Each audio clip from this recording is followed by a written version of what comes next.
Hello everyone, welcome to Biosomes. आज हम बात करने वाले हैं एयर पॉल्यूशन के बारे में। तो उससे पहले हम ये जानते हैं कि एयर होता क्या है। जब भी आपने एयर नाम सुना तो आपके दिमाग में क्या केवल ऑक्सीजन ही आती है या इन्वायरमेंट में जितनी भी गैसेस है वो सारी आती है? तो ये तो सबसे पहला ही क्वेश्चन हो गया कि हम एयर से क्या समझते हैं। यानी सीधी सी बात, एयर में क्या क्या कॉम्बिनेशंस है, या एयर केवल ऑक्सीजन है, नाइट्रोजन है, या वातावरण में पाई जाने वाली सभी गैसों का मिश्रण है। तो सबसे पहले हम ये जानते हैं कि एयर क्या है और उसमें पॉल्यूशन कैसे होता है। एयर कॉम्बिनेशन है गैसेस का, या कहा जाए कि एक मिक्सचर है इनविजिबल गैसेस का, जो कि हमारी पृथ्वी पर पूरी तरह से फैला हुआ है। यानी हमारे वातावरण में जितनी भी गैसों का मिश्रण है और गैसों का जो कॉम्बिनेशन है वह एयर है। यदि हम केमिकल फॉर्मूला की बात करें तो एयर का कोई केमिकल फॉर्मूला नहीं है, पर उसमें पाए जाने वाले कंपाउंड्स का केमिकल फॉर्मूला है। जैसे कार्बन मोनोऑक्साइड को हम CO कहते हैं, ऑक्सीजन को हम O2 से दर्शाते हैं, नाइट्रोजन को हम N से दर्शाते हैं, CO2 यानी कार्बन डाइऑक्साइड। ऐसी कई गैसेस और कुछ जल वाष्प कण भी वहाँ उपस्थित होते हैं, जिसे हम वेपर्स कहते हैं। वातावरण में सबसे ज्यादा नाइट्रोजन गैस पाई जाती है, जो कि 78% होती है। वहीं ऑक्सीजन का लेवल 21% होता है और बाकी सारी गैस रिमेनिंग जो भी परसेंटेज होता है उसमें प्रेजेंट होती है। पर हमारे लिए सबसे इम्पोर्टेंट गैस होती है ऑक्सीजन, और ऑक्सीजन ही हमारी कहा जाता है प्राणवायु गैस है। एयर में ऑक्सीजन ही हमारे लिए सबसे ज्यादा क्या इम्पोर्टेंट है? नहीं, ऑलमोस्ट सभी गैसों की जरूरत हमें कुछ कुछ अमाउंट में होती है, पर ऑक्सीजन इसीलिए सबसे ज्यादा इम्पोर्टेंट है क्योंकि वह हमारे रेस्पिरेशन में मदद करती है, साथ ही हमारी मेटाबॉलिक एक्टिविटी में भी हेल्प करती है, और हमारे हीमोग्लोबिन के साथ ऑक्सी हीमोग्लोबिन नामक कंपोनेंट बनाती है और पूरी बॉडी में ब्लड के थ्रू फ्लो होती है। इसीलिए ऑक्सीजन को सबसे इम्पोर्टेंट माना जाता है। इसीलिए हॉस्पिटल्स में ऑक्सीजन के सिलेंडर्स होते हैं, यानी उस गैस की इतनी इम्पोर्टेंट है कि उसे हॉस्पिटल्स में भी रखा जाता है। वैसे तो नाइट्रोजन और अदर गैसेस के भी सिलेंडर्स होते हैं, जैसे हाइड्रोजन का सिलेंडर होता है, हीलियम का होता है, पर सबका अलग अलग काम होता है। जैसे नाइट्रोजन सिलेंडर का यूज प्रिजर्वेशन में किया जाता है, क्योंकि लिक्विड नाइट्रोजन का यूज करके हम प्रिजर्वेशन करते हैं। वहीं हीलियम का यूज और हाइड्रोजन का यूज लगभग कोई बलून है, जैसे पैराशूट्स वगैरह है, उनको एयर ब्लो कराने के लिए किया जाता है, उनमें एयर भर के उन्हें फ्यूल की तरह यूज किया जाता है।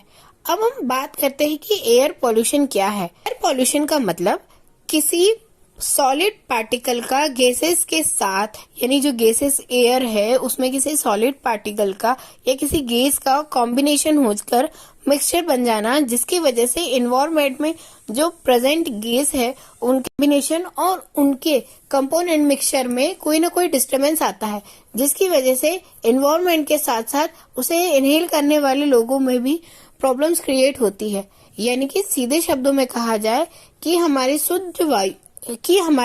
शुद्ध वायु में जब कोई प्रदूषक, यानी कि कोई सॉलिड पार्टिकल या कोई अदर गैसेस आकर कंबाइन हो जाती है, जिसकी वजह से हमारे वातावरण का परिवर्तन हो जाता है और वह मनुष्य और उन सभी जीवों के लिए हानिकारक होता है जो उसका उपयोग कर रहे हैं, तो यह वातावरण प्रदूषण एयर पॉल्यूशन यानी कि वायु प्रदूषण कहलाता है।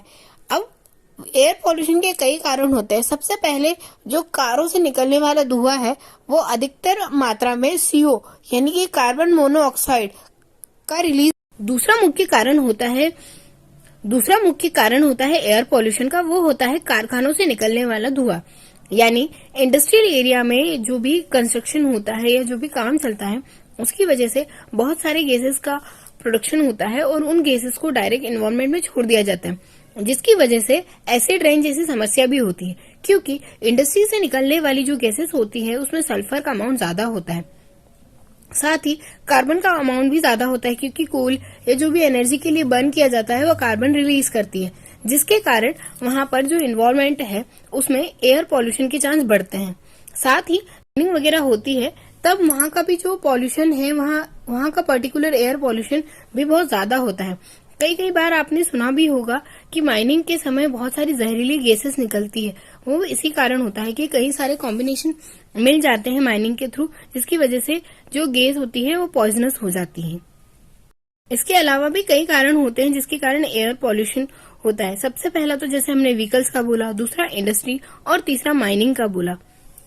फॉरेस्टेशन भी एक सबसे बड़ा रीजन है एयर पॉल्यूशन का, क्योंकि फॉरेस्ट ज्यादा होने की वजह से ऑक्सीजन का जो कंसंट्रेशन है और अमाउंट है वो कंटिन्यू बना रहता है, स्टेबल बना रहता है। पर डिफॉरेस्टेशन की वजह से CO2 का अमाउंट बढ़ता गया और ऑक्सीजन का अमाउंट धीरे धीरे कम होता गया, जिसकी वजह से एनवायरमेंट में जितना भी मिक्सचर ऑफ गैसेस था वो डिस्टर्ब हुआ और सारे एनवायरमेंट में गैसेस ऑफ मिक्सचर जो था, यानी गैसों का जो मिक्सचर था वो पूरी तरह से डिस्टर्ब हो गया, जिसमें सबसे ज्यादा CO का अमाउंट बढ़ा और साथ में ऑर्गन गैस भी बढ़ी।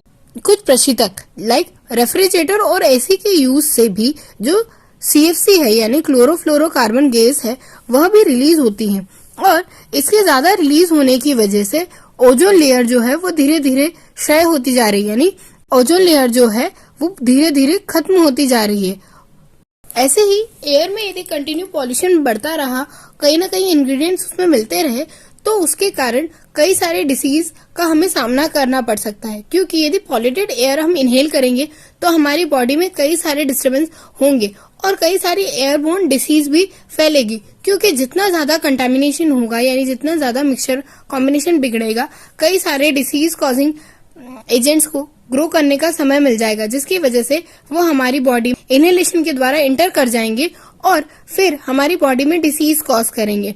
जैसे माइक्रोबैक्टीरियम ट्यूबरकुलोसिस जो कि टीबी कॉज करता है, वह भी एक एयरबोर्न पैथोजन है। साथ ही कई सारे ऐसे और पैथोजेंस हैं जो कि एयर के थ्रू ट्रांसमिट होते हैं, यानी कि एयर के द्वारा ही एक जगह से दूसरी जगह जाते हैं। यदि एयर दूषित रही तो हमेशा की तरह यह पैथोजन ज्यादातर ट्रेवल कर पाएंगे और ज्यादा लोगों को इन्फेक्ट कर पाएंगे। इससे ज्यादातर बच्चों को भी दिक्कत होती है, क्योंकि पॉल्यूटेड एयर को इनहेल करने से उनकी बॉडी में कई सारे टॉक्सिन्स प्रोड्यूस होने लग जाते हैं, जिसकी वजह से उन्हें प्रॉब्लम्स होती हैं। मेनली तो इससे इन्फेक्शन लंग्स को होता है और लंग्स को ज्यादा इफेक्ट होने की वजह से यह कई सारी डिसीज को जन्म देता है। आई होप कि आपको ये लेक्चर समझ आया होगा, तो प्लीज लाइक कीजिए, शेयर कीजिए एंड सब्सक्राइब कीजिए। Thank you for watching.